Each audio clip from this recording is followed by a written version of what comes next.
Mahnılarınızın sözlərini və musiqisini özünüz yazanda hisslərini ifadə etmək daha rahat olurmu? Düşünürəm ki, bəli, elə mahnılarım, elə sözlərim var ki, onları sırf özüm yazmışam deyə ruhumu, hisslərimi daha yaxşı ifadə etmişəm, düşünürəm.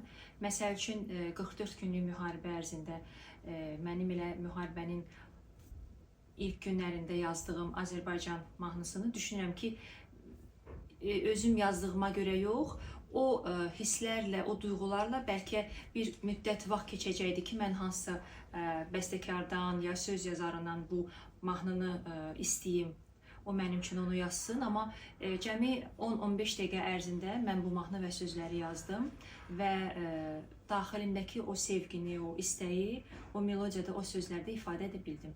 Ona görə düşünürəm ki, özüm yazanda o məqam üçün hisslərimi daha yaxşı ifadə edə bilirəm. Sizə əməkdar artist fəxri adı verildi. Bu ad sizin üçün nə ifadə edir? Düşünürəm ki, nəinki mənim üçün, ümumilikdə ad alan bütün sənət yoldaşlarım üçün bu çox böyük sevincdir.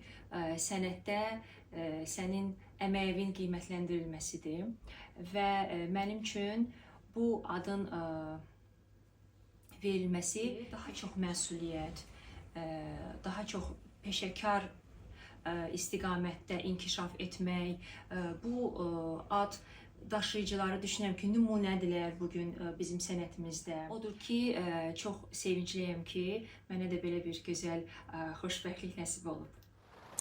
İndiki gənc müğənnilərə baxanda sizə elə gəlirmi ki, istedad daha vacibdir, yoxsa sosial şəbəkələr? Mən düşünürəm ki, istedad hər zaman vacib olub və vacibdir.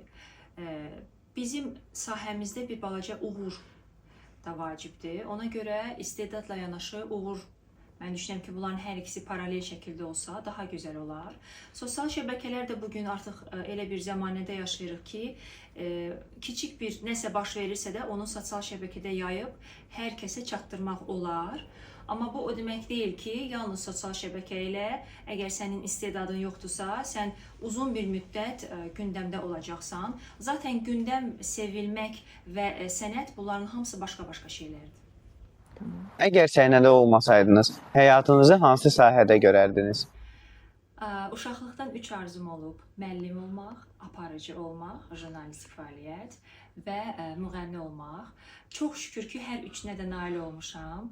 Odur ki, əgər müğənni olmasaydım, çox güman ki, ilk bakalavr təhsilim olan Azərbaycan dili ədəbiyyat sahəsi üzrə müəllim işləyə bilərdim və yaxud da jurnalist ola bilərdim.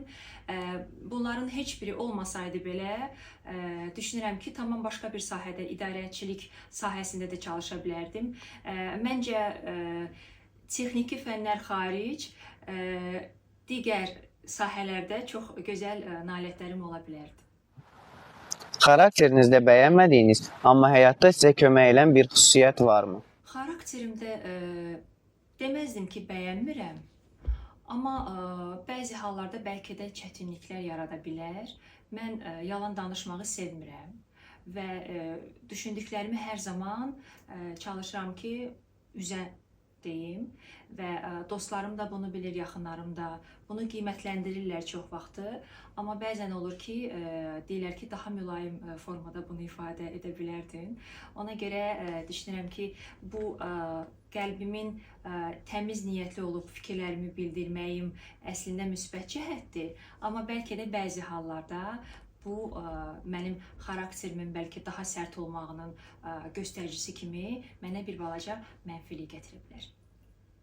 Sonda bu gözəl sualları mənə ünvanlayan Rafiq bəyə təşəkkürümü bildirirəm və eyni zamanda bizi izləyən bütün izləyicilərimizə öpücüklər. Hələlik.